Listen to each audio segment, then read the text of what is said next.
grande salvación de Dios. Me emociona mucho. eh, bueno, ahora la pude conocer, la esposa o no me acuerdo mucho, pero mi hermano Moisés, hemos vivido un tiempo muy lindo en Tartagal cuando eh, fuimos allí para servir al Señor y poner fundamento allá a lo que hoy quizás no he vuelto a Tartagal después de que regresamos de India, pero lo que sé es que la obra del Señor continúa allá y ese es el anhelo de todo plantador de iglesia, que las iglesias, que los hermanos permanezcan, que la obra del Señor siga creciendo. Y entiendo que donde hemos comenzado, porque la verdad es que a veces con mi esposa, cuando nos acordamos, fue bastante difícil, duro, nuestra experiencia de tener experiencias eh, pastorales y más que nada pioneras, ¿no? En obras, porque antes de salir para India recuerdo la pastoral de aquí de Salta, dice, bueno, Luis,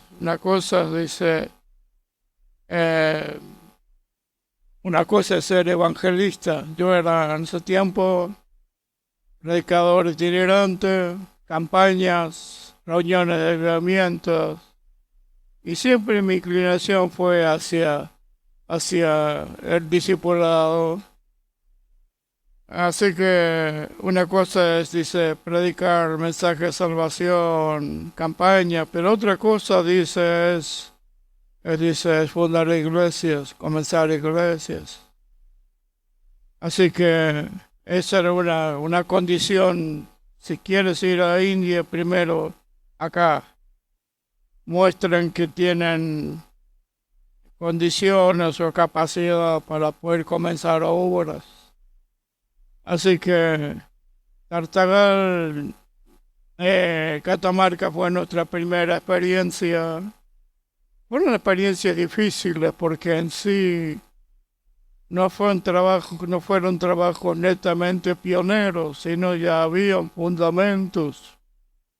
Ahora lo lindo es cuando tú llegas a, a sobreedificar sobre un fundamento bien puesto, o al menos, no, eh, con un buen comienzo, pero nos tocó edificar sobre fundamentos que estaban malos. Y fue un tiempo, y yo creo, después decíamos, pero todo eso nos ayudó tanto porque eso nos dio la capacidad de poder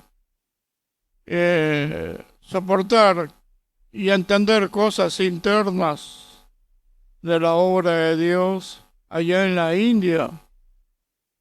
O sea, todo sirve, todo, nada es, a veces como decía el hermano, dijo el hermano Moisés, es una gran verdad. No todo nos gusta, ni las luchas, las pruebas.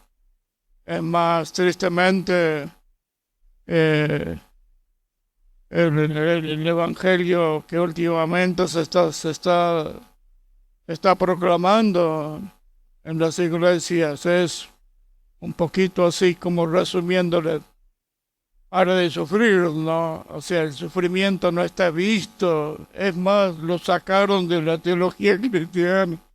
Es curioso cómo se está podando la teología evangélica y quitando cosas que, como dirían, no, son cosas y ahora en estos tiempos, no, eh, el llamado a sufrir y el llamado a llevar. Por eso Jesús fue muy, pero muy sincero con sus discípulos. No los empaquetó, él dijo, el costo es muy alto el costo de seguir, ¿no? Como lo narra Lucas, lo narran, y más que nada Lucas, y él dice, el costo es alto. ¿Y qué te va a costar? Me gustó mucho una ilustración de Juan Carlos Ortiz. No, todo, literalmente nos cuesta todo.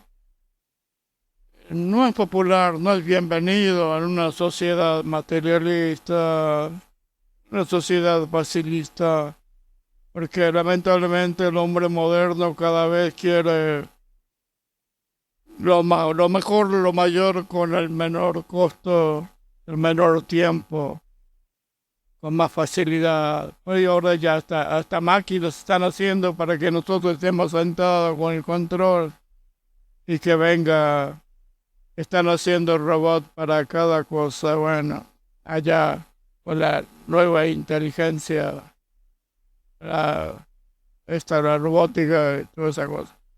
Y muestra el espíritu del siglo. Y un poco de eso en esta noche quiero compartir, eh, enfocado en la reunión misionera, culto de misiones.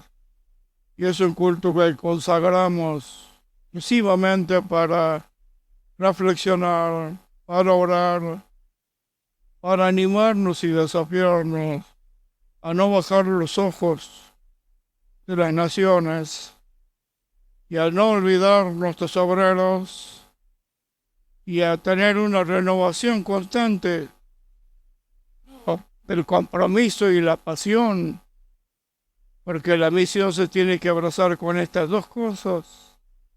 Si la evangelización no se asume con compromiso, y el compromiso viene como producto de algo más interno que es la pasión, y la pasión va más al fondo todavía, y viene de nuestro mismo Dios, de su Espíritu.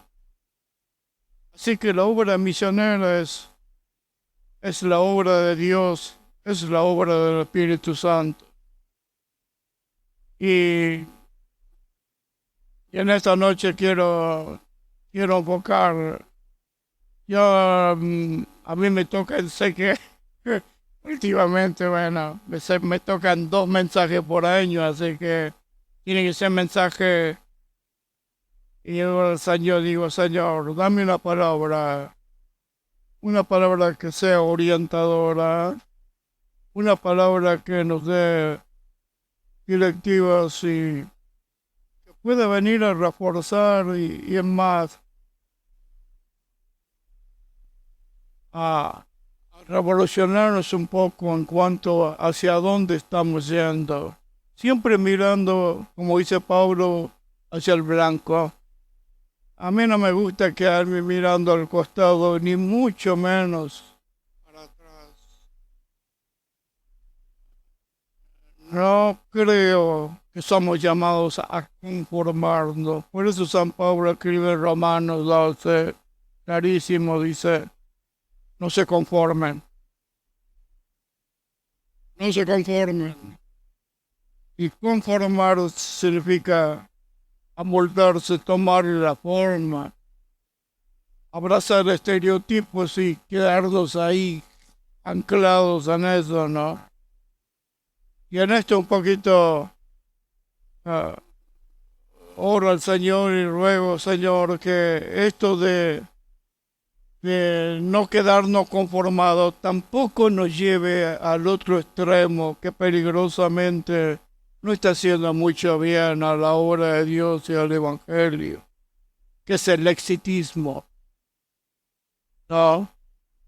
La ambición, pero mal orientada, no hacia los intereses del reino o del rey, sino más bien a intereses netamente humanos. Entonces, quiero compartir una palabra desafiante, es decir, una palabra direccional que nos pueda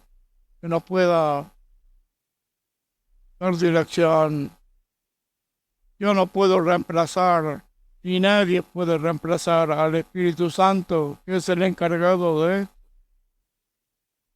Pero sí su palabra. Y con mucho temor, esta semana orar sobre esto. Y me gusta, y yo creo que en esto el Señor nos ha enseñado cuando en Lucas dice, nadie que salga a la guerra o nadie que quiera ir a la batalla, primeramente dice esto, no se sienta y calcula, ¿no? Calcula, calcular, mide el coste. Y esto habla de reflexión, esto habla de usar esto que no es para la gorra y el sombrero, no, sino que realmente el Señor nos dio razonamiento. Y la razón es parte del, del trato de Dios y la forma en que Dios no obra irracionalmente. Dios apela a nuestra razón. Yo no creo en el Evangelio y creerlo y listo. No, como decir, la fe ciega. La fe no es ciega. La fe no es ciega. Por eso que hay muchos aprovechándose de esta doctrina de la fe. Y lamentablemente muchos incautos en la iglesia cayendo en las redes. En esto de que cosas que no están en las escrituras, cosas que a veces carecen de sentido común, tienen que ser aceptadas. ¿Por qué? Porque el que lo dice se lo reveló, tiene la revelación. Y esto es algo que me produce náuseas, urticaria últimamente. Y no, y es un término correcto porque esta verdad eterna es una verdad revelada. Las escrituras, la palabra de Dios, Dios se revela a través de ella. No podemos entender ni conocer a Dios, su mente, su propósito, su corazón. No podemos entenderse meramente, no. La fuente no se les revela. Entonces, esta es la revelación. Tenemos la palabra, ese Pedro dice, tenemos la palabra profética.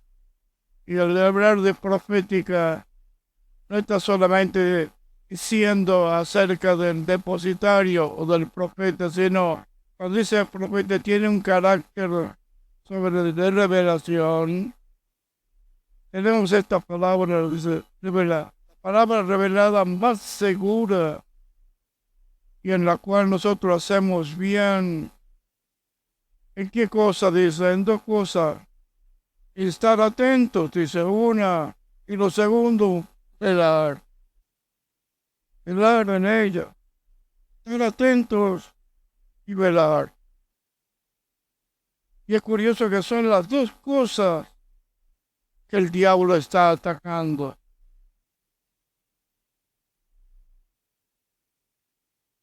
Una, en que nuestros sentidos estén cautivados. Y en el gran temor, alguien le llamó el pasaje el gran temor de San Pablo, el temor del apóstol. Dice, porque me temo, dice Pablo, escribe en los Corintios, que como la serpiente engañó a Eva, dice, así también, ¿qué cosa dice? Vuestros sentidos se han extraviado. ¿De qué cosa? de la sinceridad del Evangelio, de la sincera fe, o podríamos decir, de la sencillez del Evangelio. Porque lo que el diablo ha tenido mucho éxito, y cuidado con esto, por eso a San Pablo, él como apóstol podía hacerlo, él cada vez que visitaba las iglesias y que iba, era contado entre los 12, aunque no estuvo con el Señor, pero él lo vio mejor que nadie. Él lo vio en primera, ah, tuvo un cara a cara, ¿no?, con el Señor, cosa que los apóstoles, si bien lo vieron, lo tocaron, lo escucharon, pero era el Jesús no glorificado en los días de su carne. Podríamos decir, estaba en el cuerpo de debilidad, mortal como cualquiera de nosotros. En cambio, cuando el Jesús que se revela a San Pablo ya había resucitado, y el Cristo resucitado y glorificado se muestra a Pablo camino a Damasco. Es tan fuerte esta visión, esta revelación que Pablo tiene de la persona de Cristo, que lo deja ciego. El fariseo pierde la vista, pero recibe otra visión. Ya no vuelve a ser más el fariseo. Aprendiz de Gamaliel, no, discípulo de Gamaliel, tremendo, podríamos decir, un tremendo maestro. Y Pablo se levanta con el ministerio, como se hasta el día de hoy, lo que fue el ministerio, el apóstol San Pablo. Quiero leer un pasaje, y ahora sí,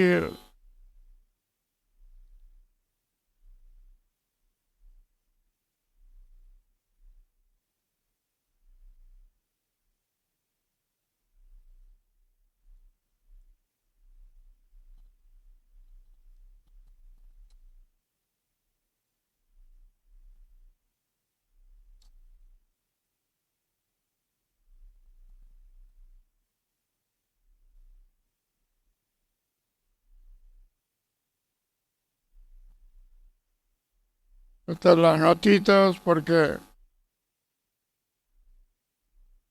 para tener las riendas, si no tiene rienda el caballo se va tiende a irse para muchos lados. eh, Isaías 45, versículo 22, es un pasaje poderoso. Dios mismo, por boca del profeta Isaías,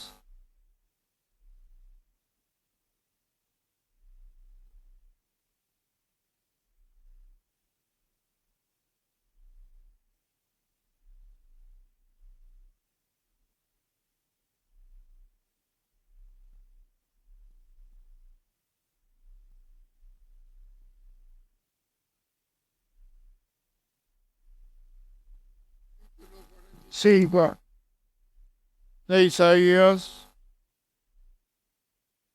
y el verso 22 vamos a leer.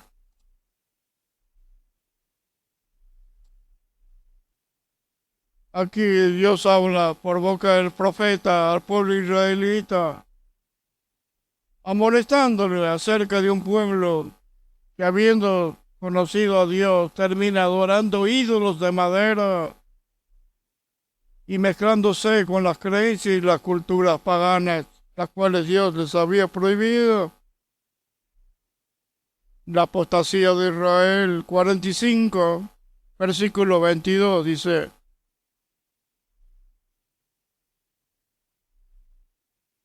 en el contexto anterior le dice, proclamad y hacedlo acercarse, dice, y entren todos en consulta.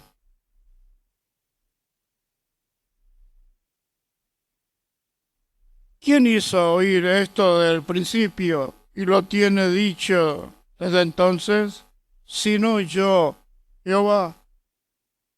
y no hay más Dios que yo, Dios justo y salvador, ninguno otro fuera de mí. Y el verso 22 dice esto: mirad a mí y sed salvos todos los términos de la tierra, porque yo soy Dios y no hay más. Contundente. Para no dejar ningún lugar a duda ni ningún cuestionamiento.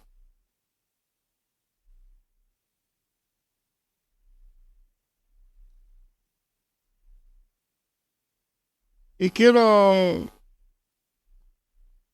hacer unas preguntas y planteos que debemos hacernos y responder honestamente. Si realmente queremos cumplir fiel y plenamente la voluntad divina que está expresada en la Gran Comisión. Mateo 28 dice: vayan y hagan discípulos a todas las naciones. Y en esto tenemos que entender: evangelismo es discipulado. Jesús, el Evangelio de Jesucristo, o el Evangelio como Jesús lo predicó, la evangelización constituye discipulado. No sé por qué se han separado como etapas. Primero lo evangelizamos, después lo discipulamos. La evangelización es discipulado, porque la evangelización, el testimonio de mi hermano, es un ejemplo elocuente de eso. Son relaciones cercanas. Y evangelizar es tener relaciones cercanas con las personas. Si bien es aceptable o puede haber, pero no creo mucho sobre la evangelización a larga distancia. No. Y la tecnología está ayudando mucho al cumplimiento de la Gran Comisión, y eso es algo de dar gracias al Señor, y pues no quiere decir que esté mal. Pero sin embargo, jamás, porque dice: vayan y hagan discípulos a las naciones. San Mateo 24, cuando el Señor dice este pasaje, versículo 15, 14, 15, dice: y será predicado este evangelio del reino. Y gracias a Dios que está la palabra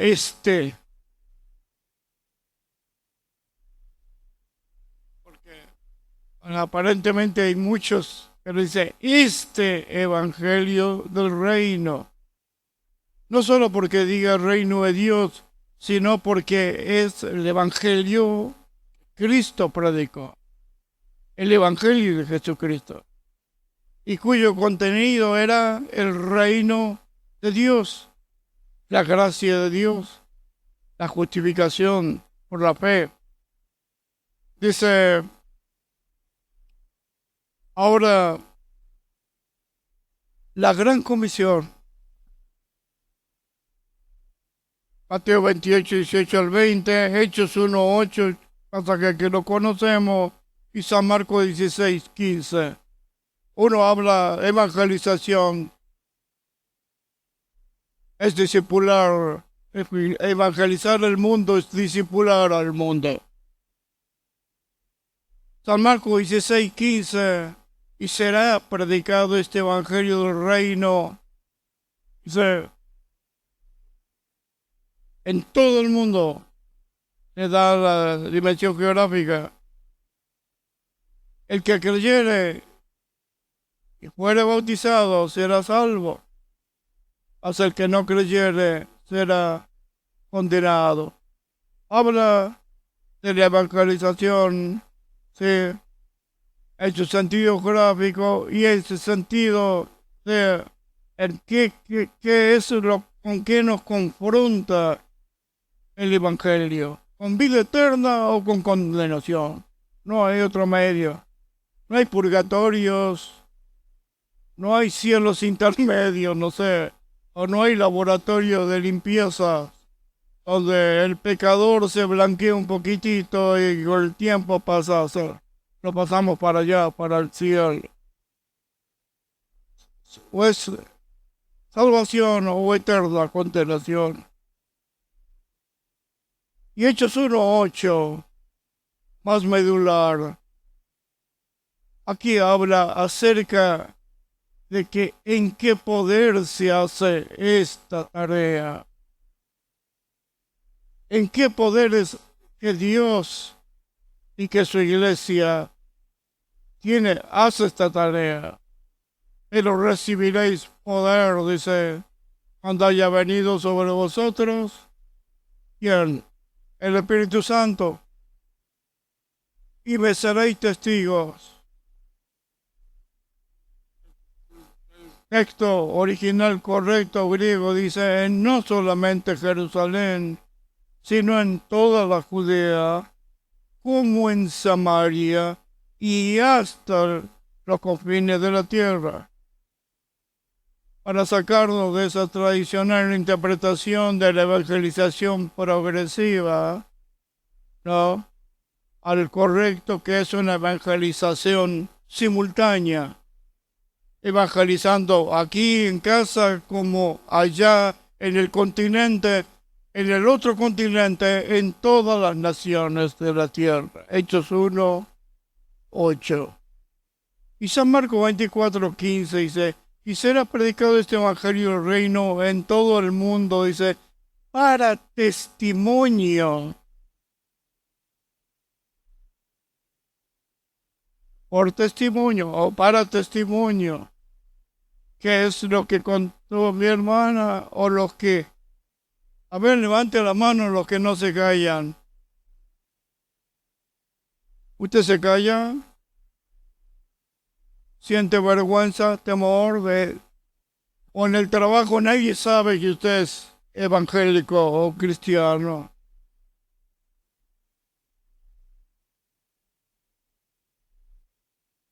Pero dice, para testimonio, dice, a todas las etnias. La palabra nación ahí es etnias. ¿Y qué significa etnia? Pueblos, tribus.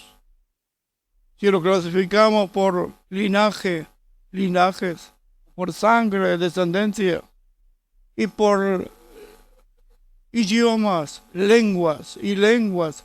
Eso significa lenguas, etnias. Se traduce gentiles, pues, o gentes, las gentes. Ahora, al decir etnia, ¿a qué se refiere?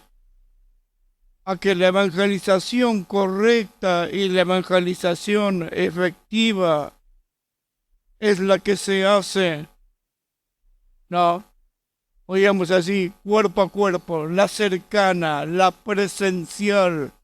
Y para esto, no solo tendremos que mandar mensajes y traducidos a los idiomas, que esto ayuda a enviar mensajes del Evangelio. Pero saben una cosa, es imposible evangelizar por idiomas. A ver, debido a que cada idioma, por ejemplo, el español, nosotros hablamos español, pero sabía que el español en México se habla de una manera, en Paraguay de otra, los argentinos tenemos el español particular, los chilenos otros, etcétera, etcétera. Eso dificulta mucho la tarea. No es que todos, entonces lo que aquí es bueno en el otro es malo. Lo que aquí es educado en el otro es totalmente grosero, malo. A mí me ha pasado eso. Como evangelista, cuando fui a Bolivia y me he tenido experiencias impactante, chocante, casi me corta el pellejo. Por decir una palabra que para mí era normal, común acá en Argentina, pero en ese pueblo, ¿no? De Camiri, creo que era, Camino para Santa Cruz de la Sierra, era obsceno.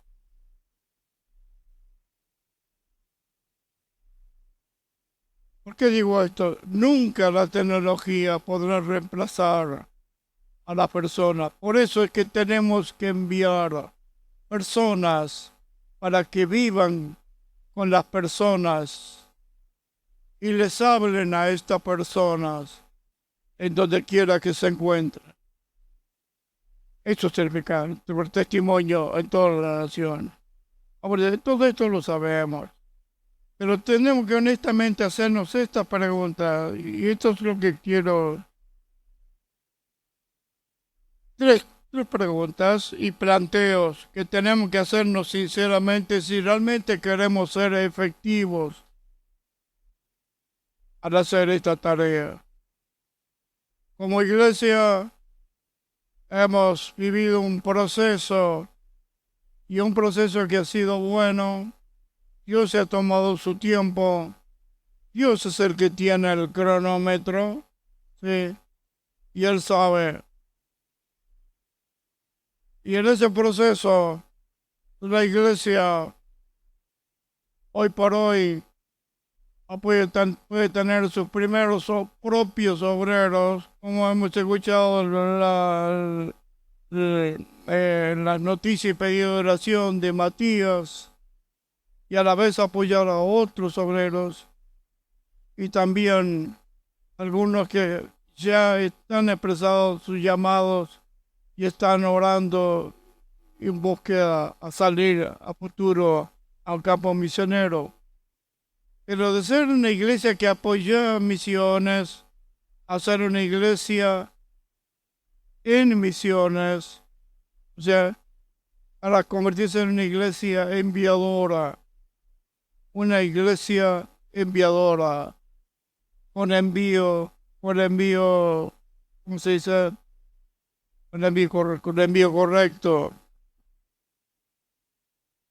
Esto fue un proceso, pero sin embargo, tenemos que nos encontramos con algo. Cuando estamos haciendo la tarea misionera, siempre, y esto es crecer, esto es madurar, esto es señal de que estamos yendo para adelante. Cuando nos damos cuenta de que, bien, cuando usted va a un lugar y aquí hay mal olor, algo no está oliendo bien. ¿Sí?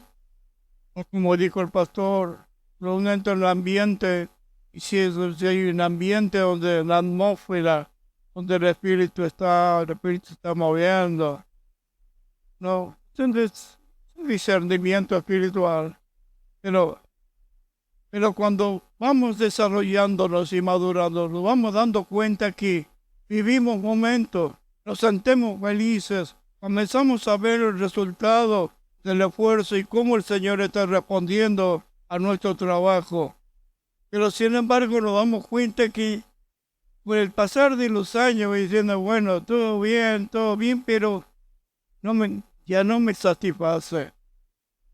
No es como decir, no me quiero sentar aquí y decir, bueno, esto hay que perpetuarlo. Como dijeron los discípulos, Señor, buscamos ramitas y hacemos cuando el Señor se transfiguró. Y ellos ya estaban con su visión y ya querían perpetuar eso y quedarse ya un poco así, como vivir ahí. Pero no es así, sino que vamos por más. ¿Por qué? Porque cada vez son más las generaciones que vienen sin conocer al Señor. Ya que estamos alcanzando algunas generaciones a través de los esfuerzos misioneros que tenemos en el mundo, ya está viniendo otra sin el conocimiento de Dios. Y de acuerdo a cómo fue el alcance de ese pueblo.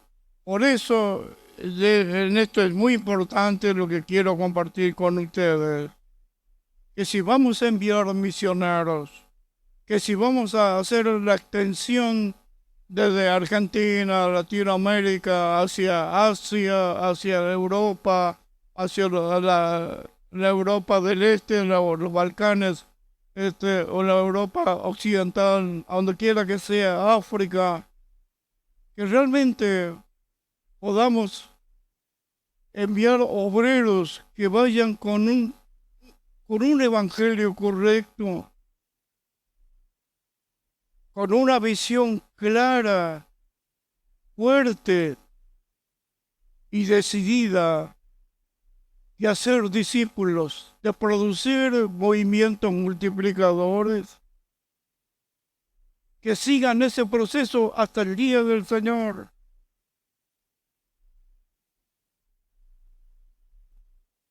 Yo he visto iglesias en India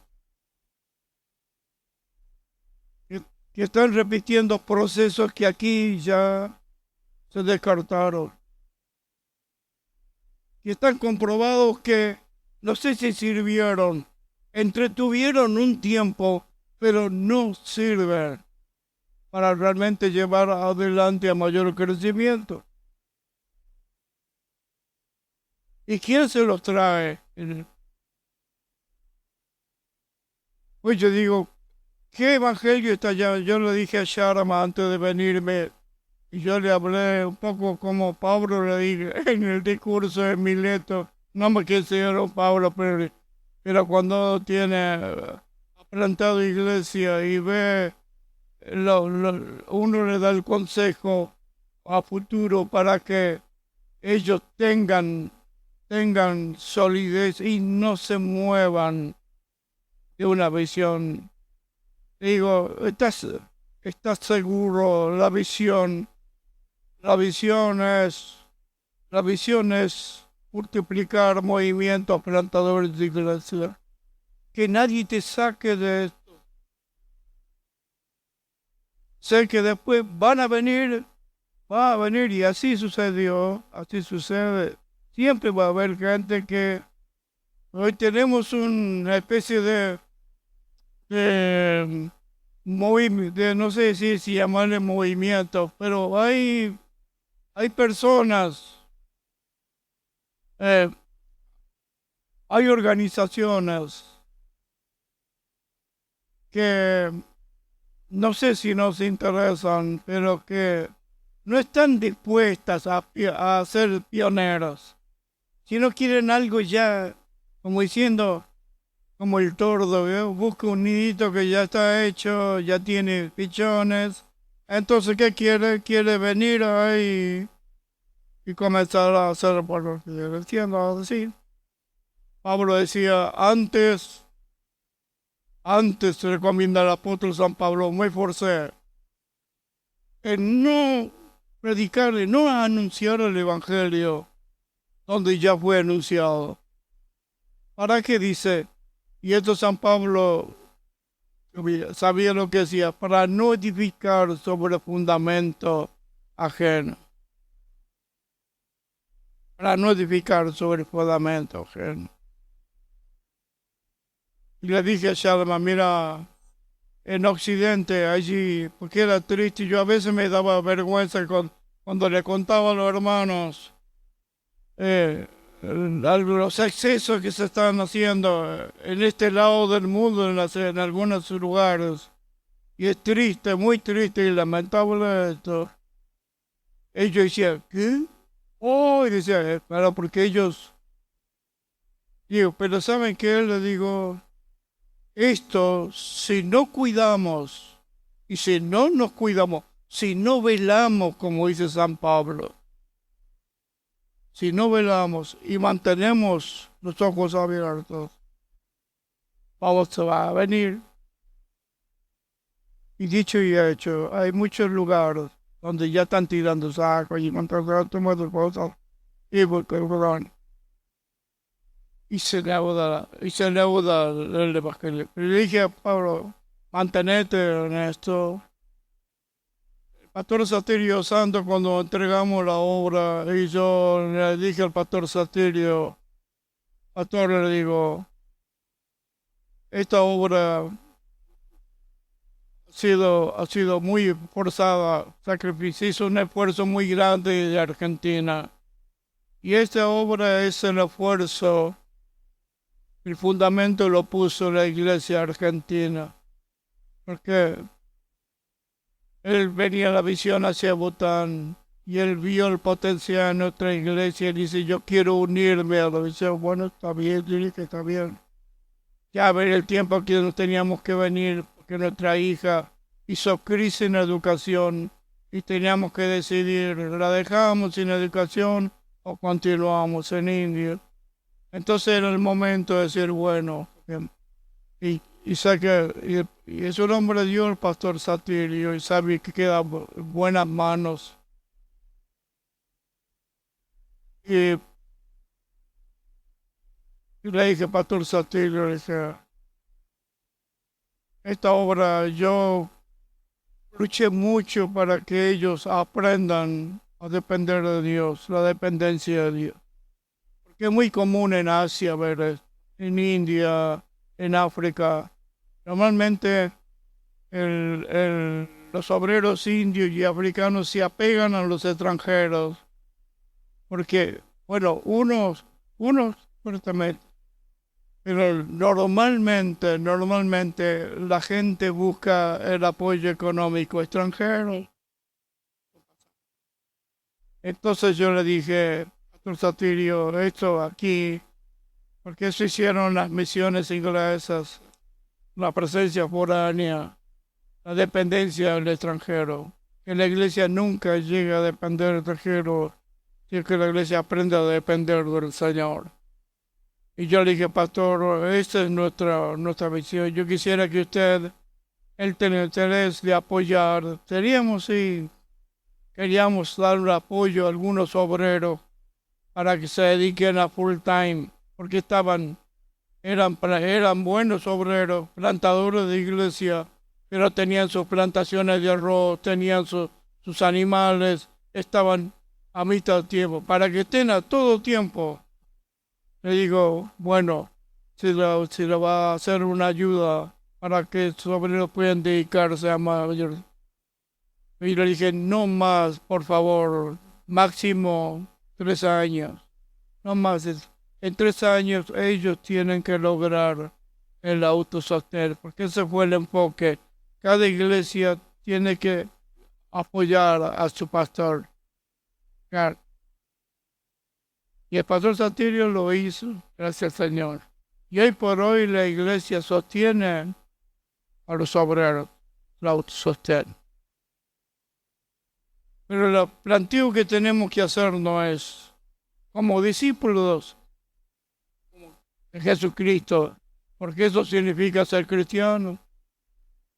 No es un nombre, no es un apellido, es cristiano significa uno que está en la huella de su maestro, discípulo. Así que piénsalo bien, si tu pie no está en la huella de Cristo, no sos discípulo todavía. Simplemente creyente, un simpatizante. Pero si realmente tu pie quiere seguir la huella del maestro, entonces es discípulo, eres cristiano. Entonces, ser discípulo de Jesucristo.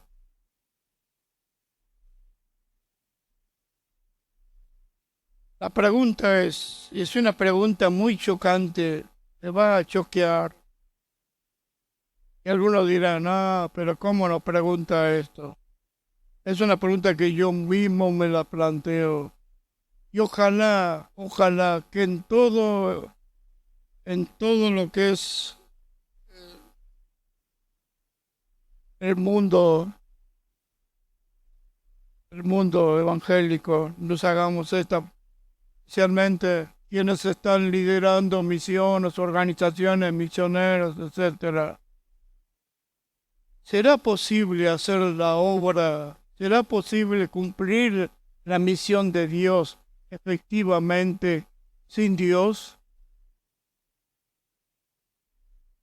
puede llegar a ser posible que estemos haciendo para Dios. Hasta proeza puede ser, es decir, mejor, puede ser posible que estemos haciendo mucho para Dios, pero no con Dios. Y esto es muy sutil, creo que es el trabajo más fino del diablo. ¿Por qué? Porque es como el castillo de naipe, ¿vio? Que cuando el castillo va haciéndose más grande, cada vez se hace más difícil. Pero a la vez también es más fácil porque solamente tiene que tocar una carta, moverla así nomás y suficiente. Todo lo que has hecho, todo ese inteligente trabajo comienza a verse.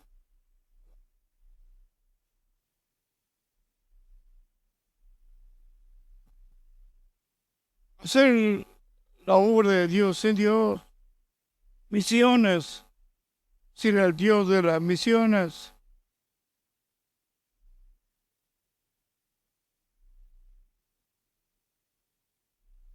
Lo segundo, la segunda pregunta, ¿en qué poder o capacidad se fundamenta o descansa la evangelización, el discipulado, en todas sus dimensiones y desafíos presentes y futuros? ¿En qué poder? Digo esto porque, al menos en mi persona,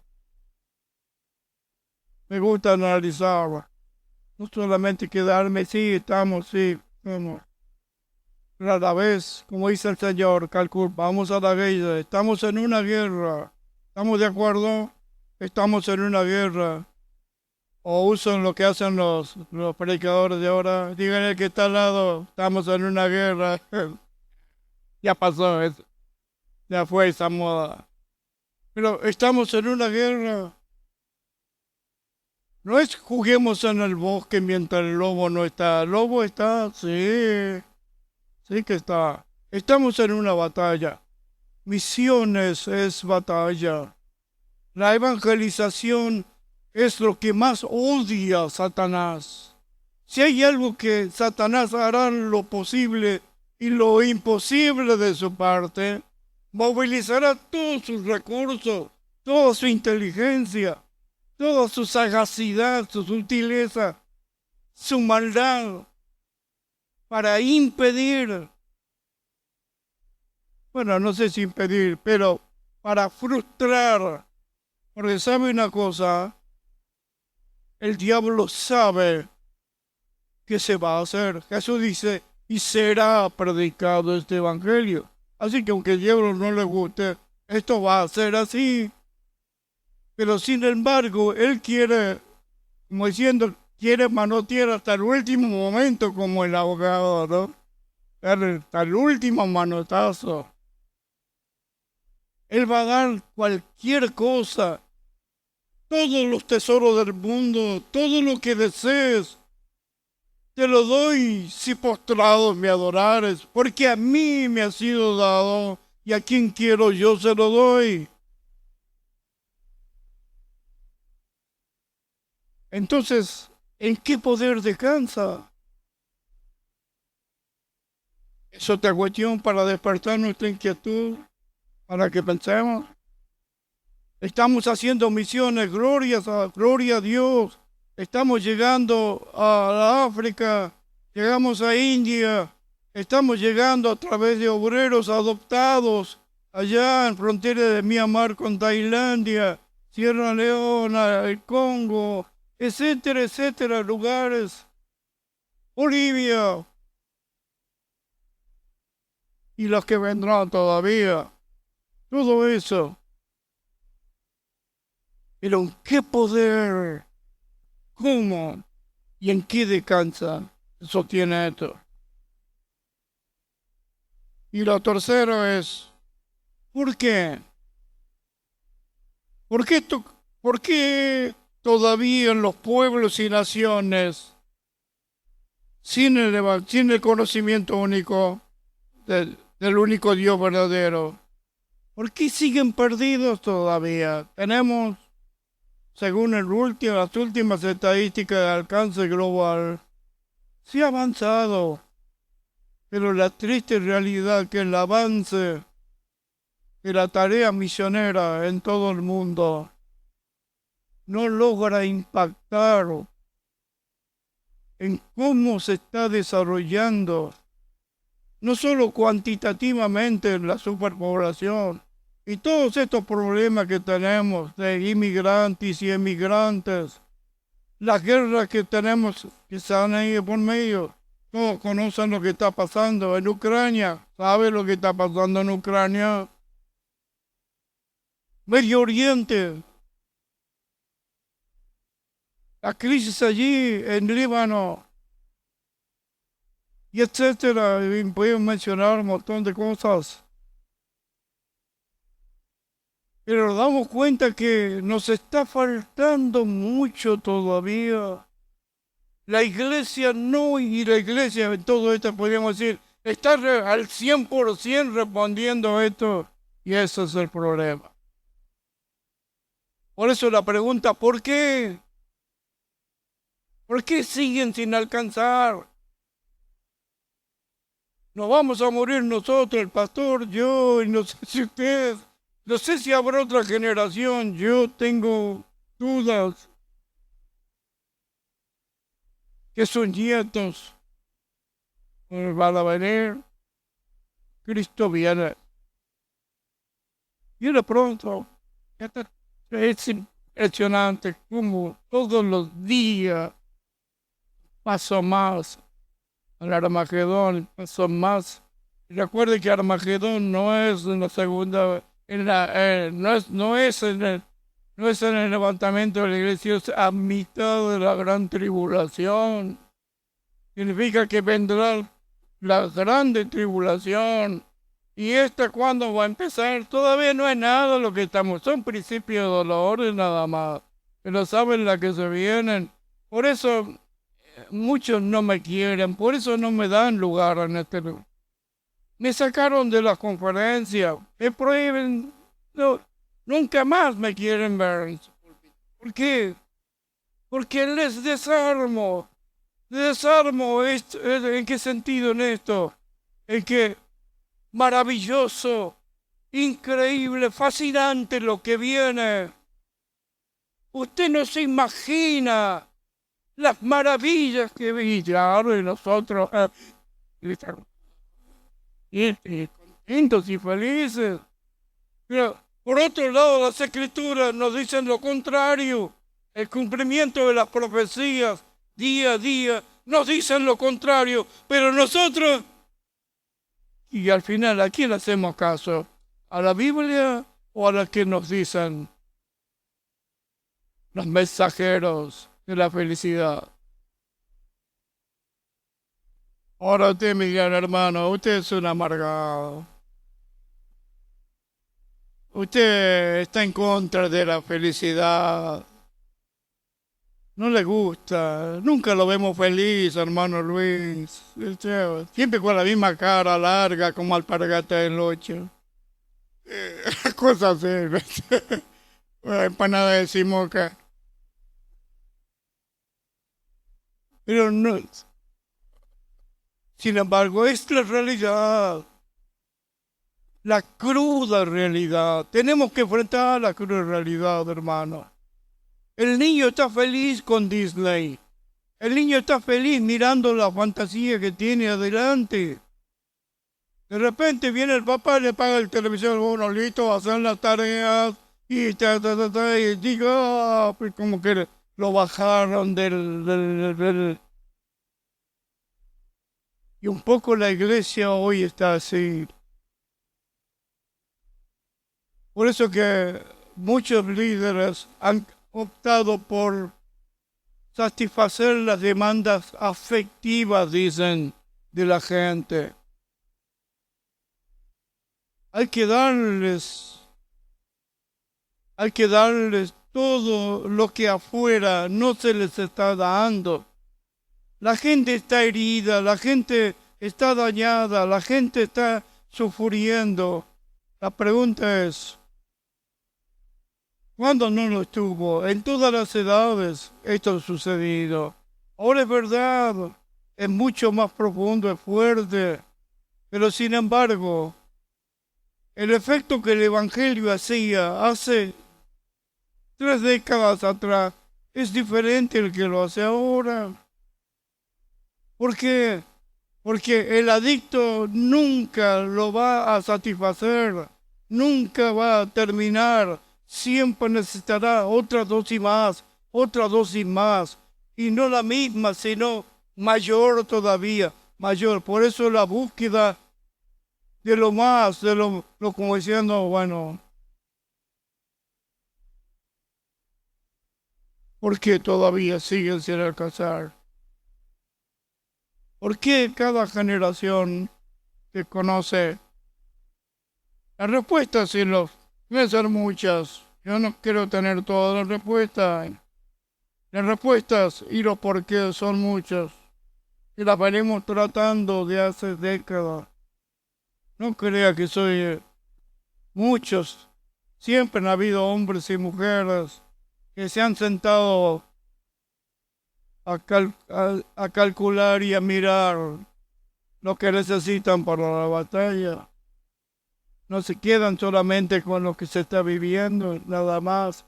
Hoy se nos está diciendo, vivir el presente, disfruta el presente, no mira el futuro, para atrás menos, solamente disfrutar y vivir el presente. Ahora, eso es una verdad peligrosa. Porque depende con quién estás en el presente.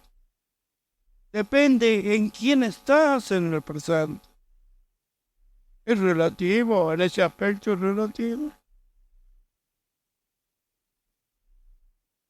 Pueden ser muchas. Se viene tratando, y créame, hermano, que el tema de cómo poder, ¿por qué que todavía no llegamos al mundo? ¿Por qué que todavía la gente sigue perdida y parece repetirse la historia generación tras generación? Esto ha venido inquietando, pero la cruel realidad de las misiones modernas y posmodernas hoy en toda la cristiandad, ya sea en el círculo católico, protestante, evangélico, o los ortodoxos, está pasando lo mismo, los católicos también. Nadie quiere ser cura. No hay vocaciones. Ahora, nos reímos, pero la pregunta es, ¿y en la iglesia evangélica? ¿Cuántos quieren ser pastores? Yo quería ser pastor. Misioneros, menos todavía. ¿Usted despierta vocación? ¿En murió? Todavía hay menos vocación. La consagración total, el servicio de Dios, cada vez hay menos.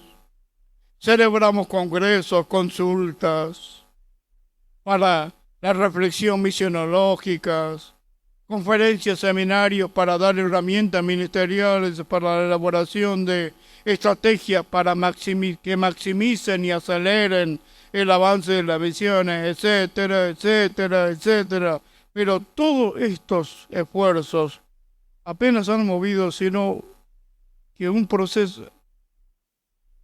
un proceso de desgaste con los años y los vertiginosos cambios de las sociedades en todas las naciones. Lo que pasa aquí pasa en todas las naciones. Los cambios sociales y todas esas luchas sociales, etcétera, suceden en Argentina, en África, en India, en China, en todos lados. Pero todos esos cambios, apenas llegamos a alcanzar una generación, ya está viniendo otra sin el conocimiento de Dios. la misión y su avance se debilita ante el Islam. Sabía que el Islam, cristianismo era la fuerza que más crecía, pero sin embargo el Islam no solo le igualó, sino que lo sobrepasó.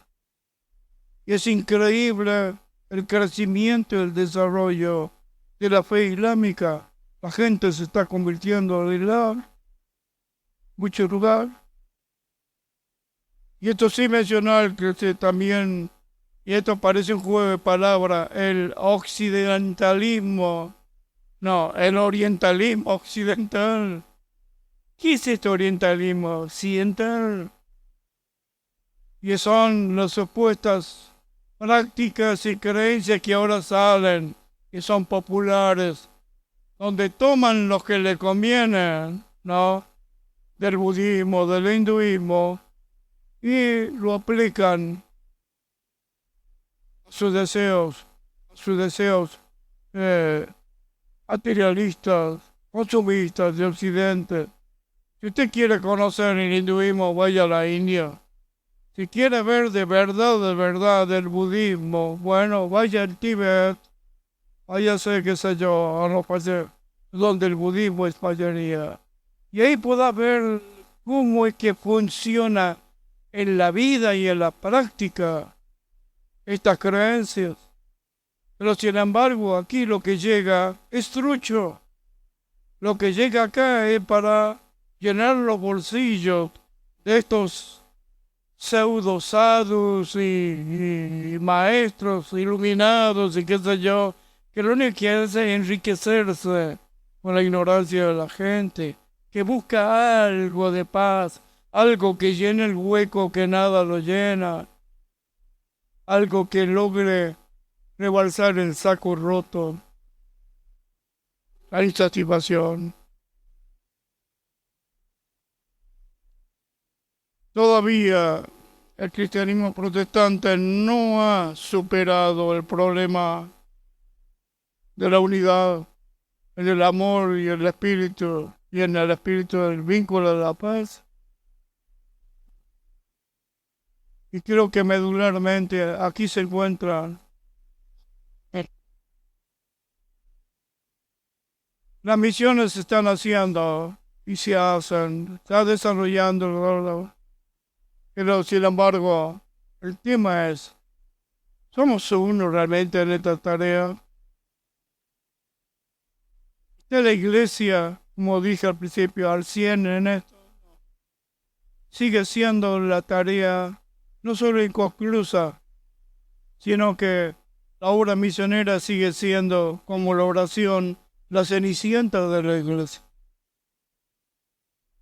Allá en el rincón, olvidada, no muy bien recibida. Ya va. Y el otro problema que trae, y por esto viene lo otro, es el desconocimiento generacional. En cada nueva generación, en las últimas décadas, se profundiza más el desconocimiento de la persona, la naturaleza, el carácter de Dios. Nuestra gente nueva viene y crece y recibe tan poco conocimiento de parte nuestra, porque nosotros tampoco llegamos a conocer bien a Dios. Porque lamentablemente tenemos una teología tan pobre. No se habla de la persona de Dios, salvo en algunas ocasiones o cuando se no pues, lo menciona. Pero la pregunta es, ¿quién es Dios? Francamente respondeme, ¿quién es Dios? Oh, hermano, es muy amplio eso, es imposible decirlo, ¿verdad? Pero sin embargo la persona que conoce a Dios, como un niño lo puede definir, el que realmente conoce a Dios. Pero el desconocimiento de Dios trae como consecuencia toda, ¿no? Como un chorizo infinito, todas las pseudos prácticas, doctrinas y evangelios que están llenando nuestros púlpitos y eventos masivos de renovación espiritual. Necesitamos realmente, y con esto ya termino, el falso concepto de ideologías adornadas con el versículo de la Biblia, sacado totalmente de contexto. Lo nuevo, por ejemplo, lo nuevo es mejor que lo antiguo. Entre lo bueno y lo mejor, me quedo con lo mejor.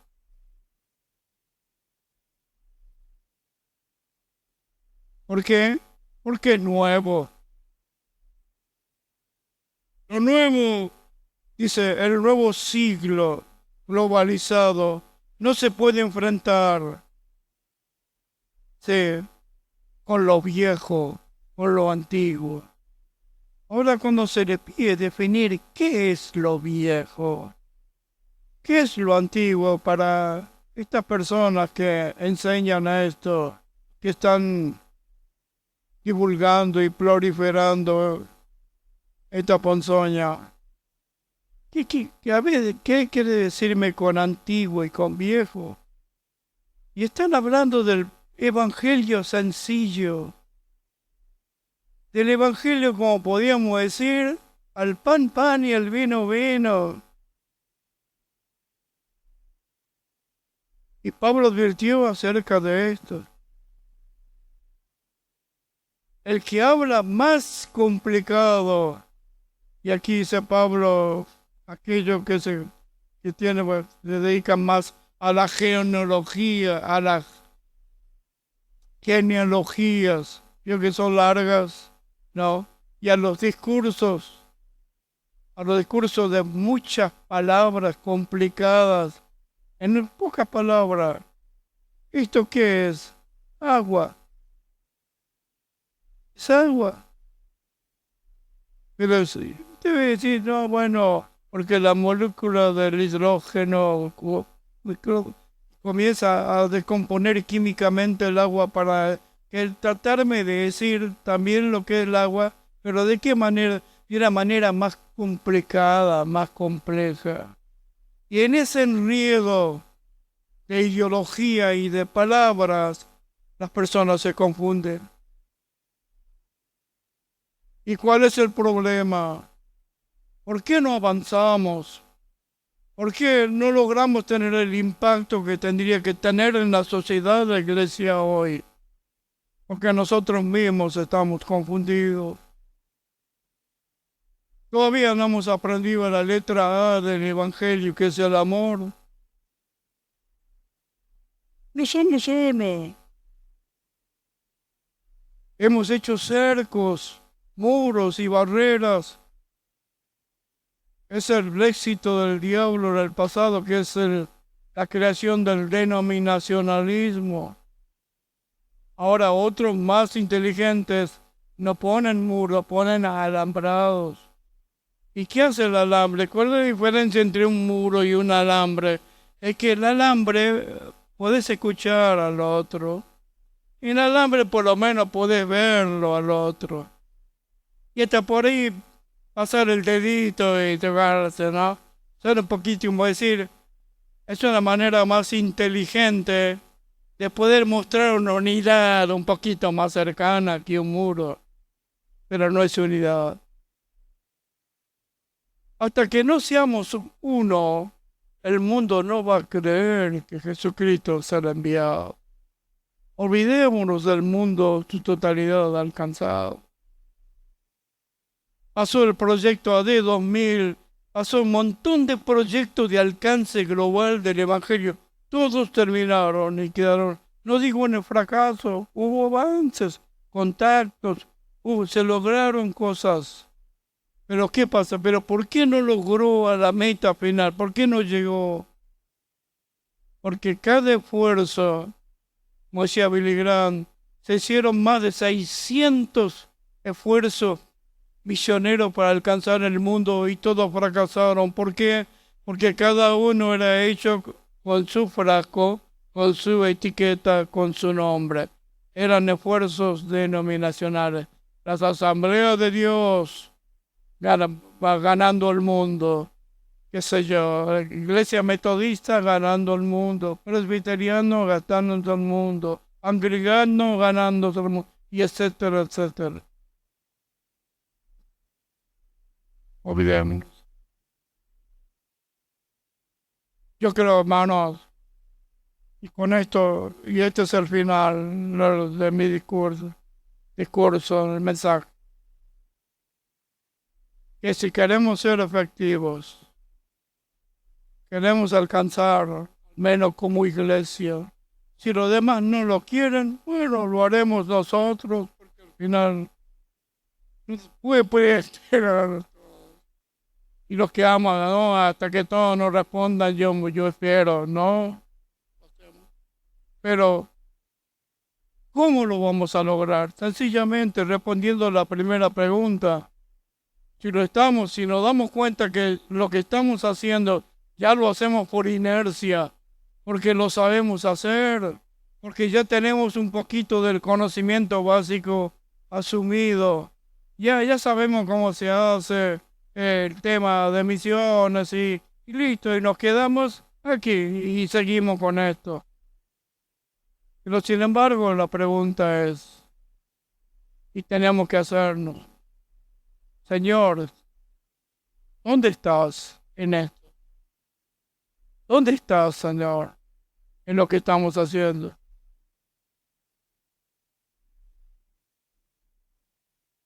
¿Y cómo es que hacemos que Dios esté en todo lo que hagamos? ¿Cómo hacemos que Dios venga y tome el trono de vuelta? Que cantamos, ven Señor Jesús y toma tu lugar. Y nosotros somos señores.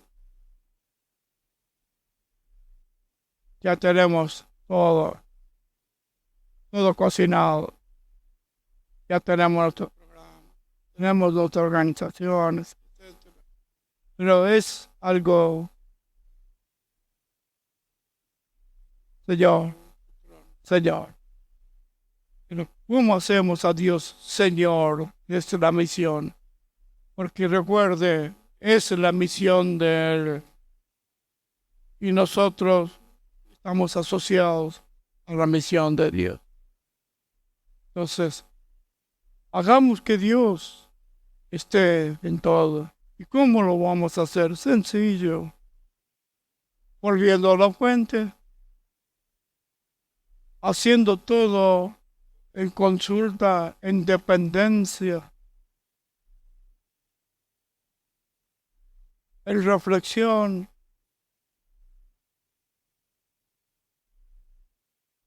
Y esto se resume con la oración. No podemos hacer la obra misionera sin oración. Porque al hacer sin oración, estamos diciendo, nosotros hacemos la obra sin Dios. Dios, no te necesitamos. Ya sabemos cómo hacerlo. Ya tenemos recursos. Por eso, sin Dios, ¿en qué poder? ¿Con qué recursos? ¿De qué manera? ¿Con qué estrategia? Todo eso entiendo. Lo tenemos aquí, tenemos todas las cosas de la persona de Dios. Tendremos que darle a la oración, y esto es lo que les desafío, como yo me desafío, todos, desafío para todos. Hagamos de la oración lo más importante en nuestra vida. No estoy hablando de ser adoradores de la oración. Oración, vengo a ti. Recuerde que la oración es el medio, pero la oración implica relación. Y esto tenemos que sacarlo.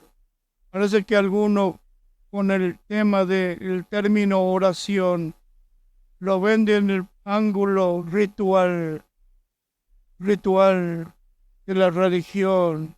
el tiempo donde nos paramos, donde nos arrodillamos, lo que estamos acostumbrados. Pero Jesús dijo, y tu Padre que te ve. Y tu Padre que te ve significa que tiene un encuentro, un meeting.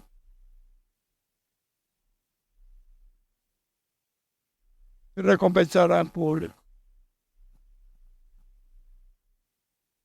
Tenemos que tener, así como tenemos programa de discipulado, tenemos un programa de, qué sé yo, de organización, de recursos, etcétera. Cuando organizamos un departamento de misiones o una iglesia misionera, pero necesitamos tener un programa serio, comprometido, serio, comprometido y fiel de oración por la evangelización. No podemos avanzar de otra manera, a menos que queramos perpetuarnos en donde estamos. Pero si queremos avanzar, avancemos de rodillas. Esa forma de Dios. Porque yo soy Dios y ninguno hay más fuera de mí. Dios fuerte, Dios celoso. El versículo central de la Biblia, el Salmo 118, dice, mejor es confiar en Dios que confiar en Juan. Es el versículo que está en el centro de la Biblia. No hay ni versículo ni capítulo, ni de más ni de menos de ambos lados, antes y después. Y curioso, ¿de quién dice?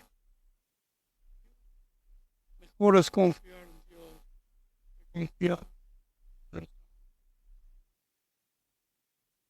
Sin mí, dijo Jesús, nada podéis hacer.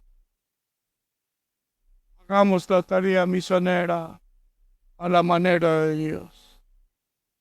Amén.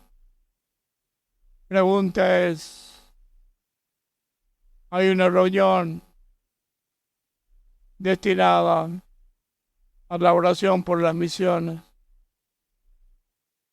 ¿Será posible tener este público? Si usted realmente cree a lo que compartir y acepta lo que compartir, va a estar. Pero hay grupo, hermano. Yo estuve viniendo. Dejé de venir por problema de mi oído. Que no podía concordarme con los hermanos.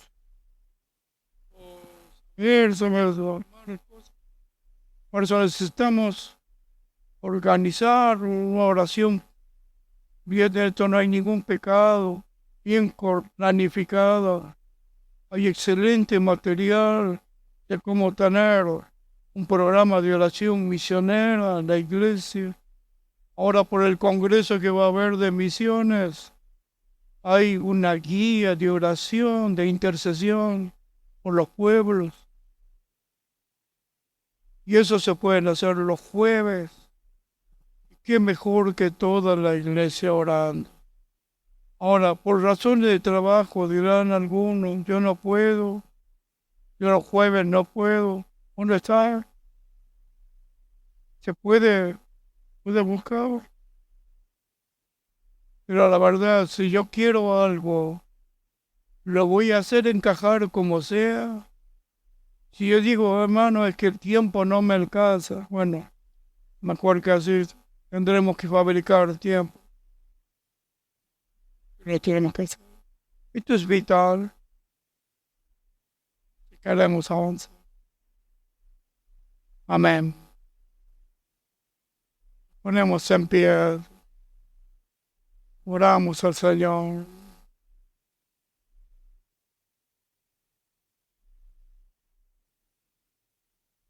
quiero agradecerles, hermanos, a todos, a la iglesia,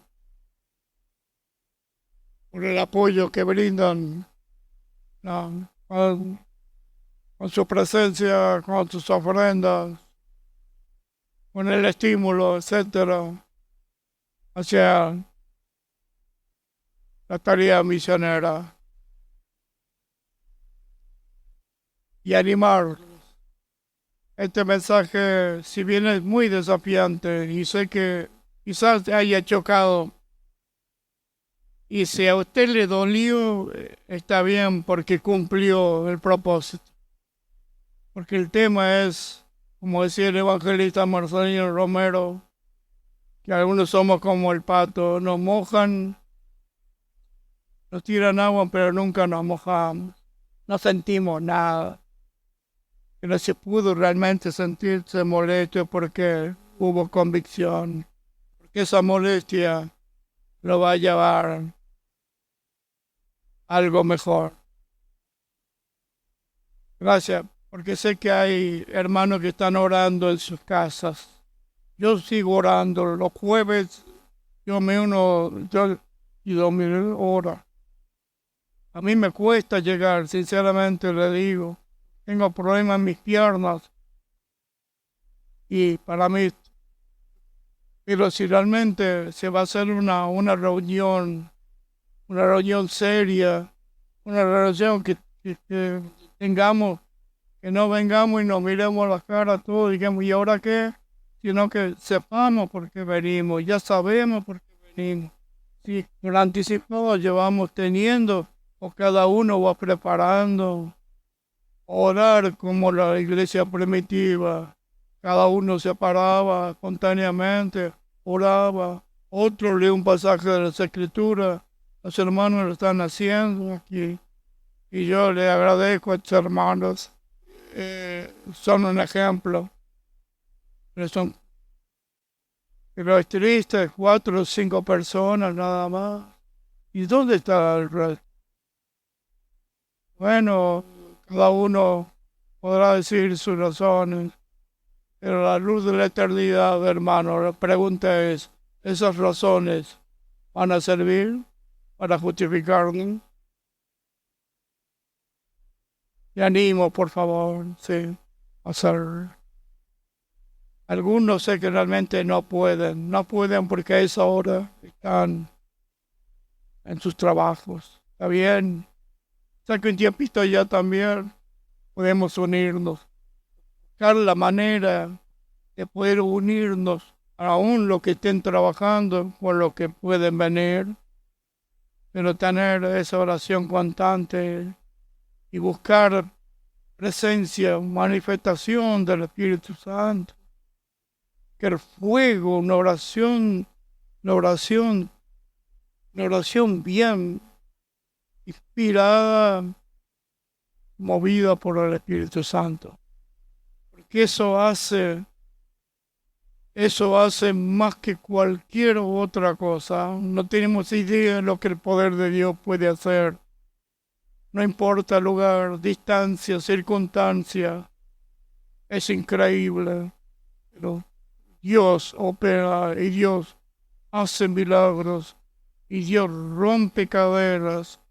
Y Dios tira abajo los muros de oposición. Todo eso lo hace. Lo hace en respuesta a la fe, a la oración de todo corazón. Padre, gracias en el nombre de Jesús. Señor, que esta palabra quede plasmada, Señor, en cada uno de nosotros. Señor, que podamos renovar